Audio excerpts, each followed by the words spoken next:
Hey guys, Nusli here, today we're back from a YouTube video.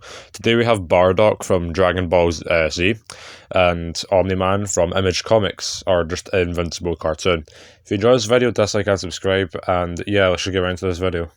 For strength attack potency, Bardock had a power level of 10,000, which is comparable to King Vegeta's, who was able to destroy multiple planets with a swipe of his hand, which would be around 13 Ninetons of TNT, or around large planet level. In his Ozaru form, this then times it by 10, which then takes up to Dwarf Star level, and Super Saiyan times it by 50, taking it even more up into Dwarf Star level.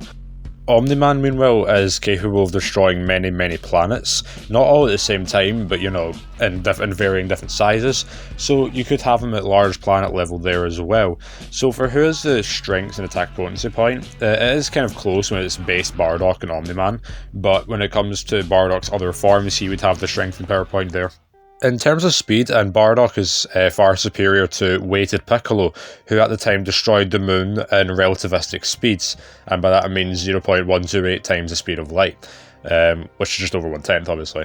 And Piccolo did this with a power level of 322, so if you divide 10,000 by 322 and then times it by 0.128, you then get base Bardock's speed at around 3.9 times the speed of light. And as a Ozaru form, this times is by 10, so it's up to 38 times the speed of light, and as a Super Saiyan it's around 198 times the speed of light.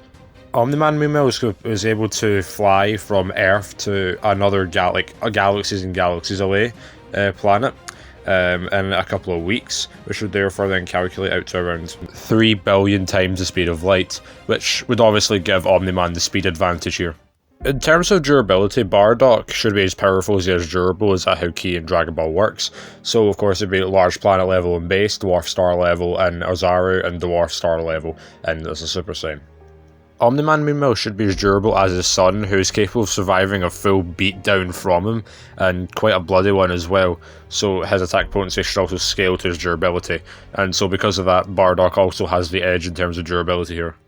For abilities, weaponry, techniques, Bardock has an item on his head called a Scouter, which allows him to tell how powerful an enemy is and also gives him information analysis about the other enemy. He also can fly.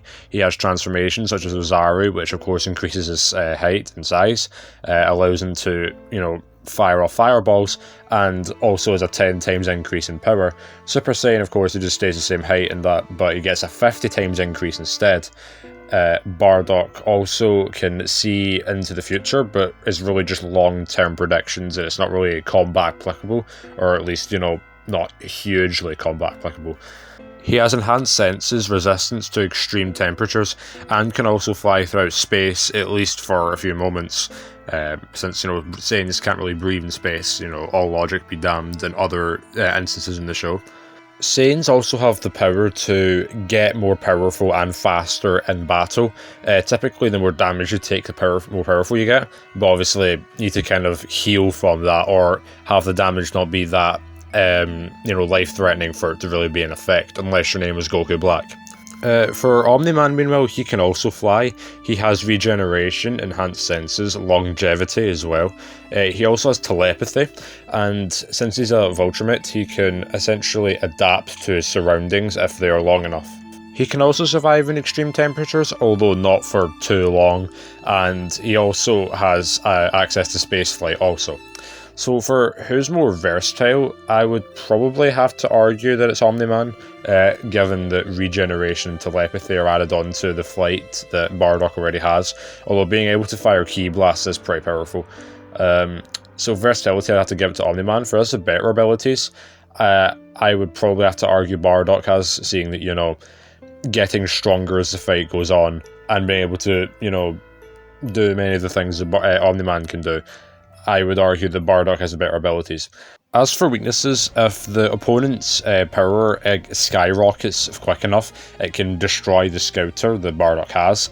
Also, if you cut off his tail, he won't have access to the Ozaru form, and he'll be weakened, slightly. Apart from that, he doesn't really have much. His precognition, or at least his ability to see into the future, can be, interrupting at times in a fight.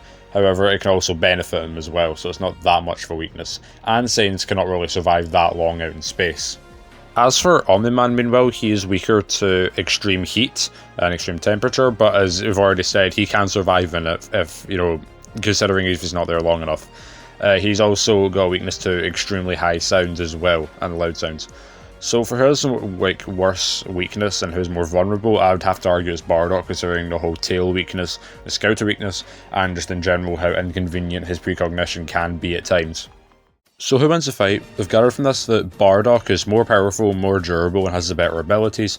Meanwhile, Omni-Man is faster, more versatile, and is less vulnerable. So who wins the fight?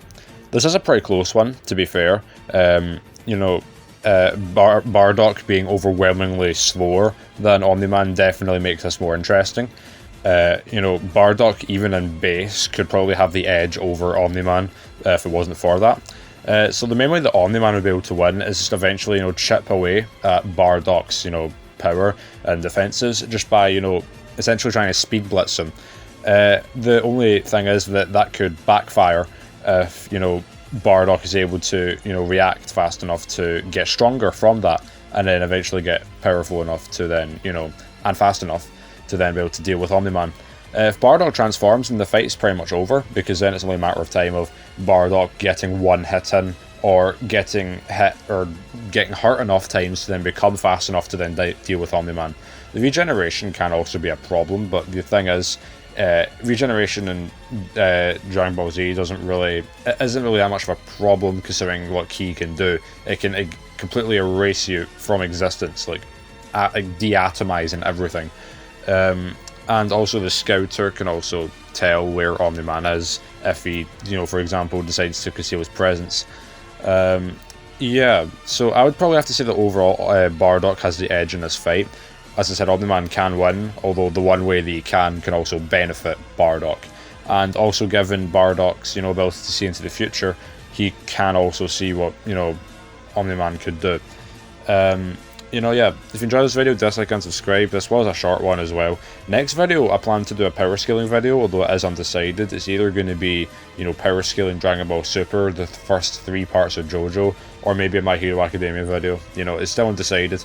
If you want to help decide that, then there'll be a poll in my Discord server. You can, you know, pick. The people who guessed rightly to the Lex Luthor versus Dr. Eggman outcome, their links will be in the description below, and I will see you in the next video.